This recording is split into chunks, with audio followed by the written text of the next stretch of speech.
एक सुनहरी सुबह का समय था जब लंदन के गलियों में हलचल थी।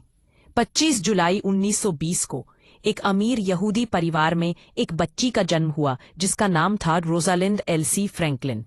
उसकी आंखों में जिज्ञासा और सपने थे और वह हमेशा से जानने के लिए उत्सुक थी।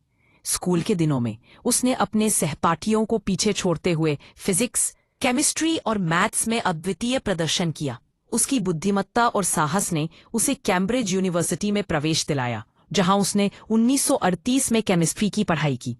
उस समय के समाज में महिलाओं के लिए विज्ञान के क्षेत्र में करियर बनाना आसान नहीं था, लेकिन रोजालिंड ने हार नहीं मानी। दूसरे विश्व युद्ध के दौरान उसने कोल क्रिस्टलोग्राफी पर काम किया, जिसने युद्ध में गैस मास्क बनाने में महत्वपूर्ण भूमिका निभाई।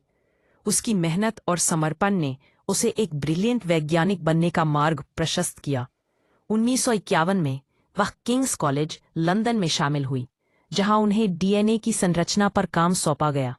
उस समय डीएनए को जीन का कैरियर माना जाता था, लेकिन उसकी वास्तविक संरचना का कोई ज्ञान नहीं था। रोजालिंड ने एक्स-रे क्रिस्टलोग्राफी में महारत हासिल की और महीनों की मेहनत के बाद मई 1952 में उन्होंने फोटो 51 ली, जो डीएनए के बी फॉर्म की पहली स्पष्ट छवि थी। लेकिन किंग्स कॉलेज का माहौल उसके लिए अनुकूल नहीं था। उसके बॉस मॉरिस विल्किंस से वैमन से था। वे उसे रोजी कहकर चिढ़ाते थे। इस बीच जेम्स वॉटसन और फ्रांसिस क्रिक कैवेंडिश लैबोरेटरी में अपने मॉडल बना रहे थे, लेकिन वे कई गलतियां कर रहे थे। जनवरी 1953 में विल्किंस ने बिना रोजालिंड की अनुमति के फोटो 51 को वॉटसन को दिखाया, जिसने उन्हें सही दिशा दिखाई।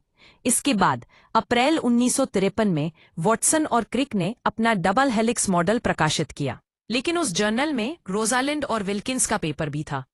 फिर भी मुख्य क्रेडिट वॉटसन और क्रिक को मिला।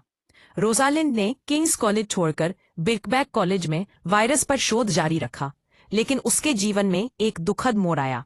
1956 में उसे ओवेरियन कैंसर का पता चला, शायद एक्स-रे रेडिएशन के कारण।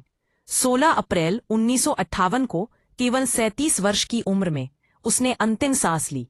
1962 में वॉटसन, क्रिक और विल्किंस को नोबेल पुरस्कार मिला, लेकिन कई लोगों का मानना था कि रोजालिंड को भी इसका सम्मान मिलना चाहिए था। आज रोजालिंड फ्रैंकलिन को डार्क लेडी ऑफ डीएनए कहा जाता है।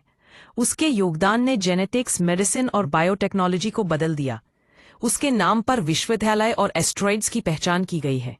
यह कहानी हमें यह सिखाती है कि विज्ञान में भी जेंडर बायस होता है और असली नायक अक्सर छिपे रहते हैं। रोजालिंड ने कहा था, science and everyday life can not and should not be separated. इस कहानी को सुनकर आपको क्या महसूस हुआ, कमेंट में बताएं, और अगर ऐसी और अनसुनी कहानियां चाहिए तो चैनल सब्सक्राइब करना ना भूलें। अगली वीडियो में फिर मिलेंगे।